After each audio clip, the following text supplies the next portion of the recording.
Aquest és el camp experimental que tenim de briacs, que està tancat. Aquí és on hem plantat el miler de ceps d'aquesta varietat filla del xarel·lo. Hi ha un nivell una mica més important per poder tenir no només microvinificacions, sinó una vinificació més representativa. El que hem plantat ara és la primera varietat de xarel·lo, filla del xarel·lo, amb resistència poligènica, vol dir que té més de 2 gens d'oïdi i més de 2 de míldiu.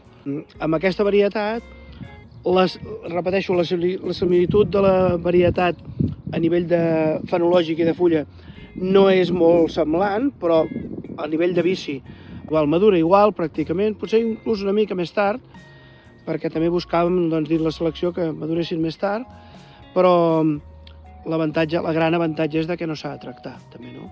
Vull dir que jo crec que és un pas de gegant dins la viticultura i requerirà bàsicament una adaptació mental de tots els viticultors, dels elaboradors, dels viticultors i del consumidor. Jo diria que l'inconvenient més gran a nivell mental seran els elaboradors, no en els viticultors perquè els avantatges són brutals, ni en els consumidors perquè la qualitat és igual o superior.